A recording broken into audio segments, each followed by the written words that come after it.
Une nuit de janvier, l'obscurité s'emparait du petit village de Saint-Éloi. Le vent sifflait de façon sinistre à travers les branches dénudées des arbres et une épaisse couche de brouillard enveloppait les chemins de terre.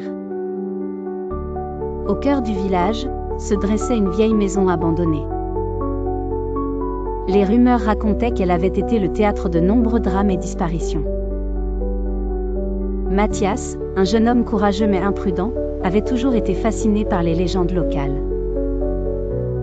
Bien que ses amis le mettent souvent en garde, l'idée de découvrir les secrets cachés dans cette maison l'excitait au-delà du raisonnable. Un soir, il décida d'y entrer pour enfin percer le mystère.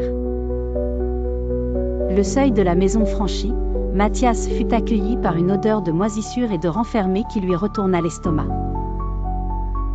Le plancher grinçait lamentablement sous ses pas et les murs semblaient murmurer ses secrets à travers les fissures. Son cœur s'emballait de peur mais aussi d'adrénaline, il s'engouffra dans le sous-sol, réputé pour être le plus hanté.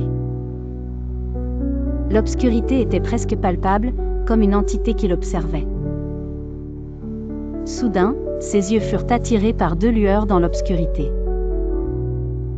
Ses mains tremblaient en se tendant vers sa lampe de poche pour révéler ce qui se cachait là. Dans le faisceau tremblant de lumière, il vit deux yeux étincelants le fixer avec une intensité glaciale. Ses yeux semblaient vivants, empreints de malice, flottant dans l'obscurité sans corps apparent. Mathias sentit son sang se glacer alors que les yeux semblaient pénétrer son âme, le transperçant de leur regard. Prisonnier de la terreur, Mathias recula lentement mais sans quitter des yeux les étranges lueurs. Un cri silencieux résonnait dans son esprit, incapable de libérer sa voix. Il trébucha, sa lampe s'éteignant dans sa chute.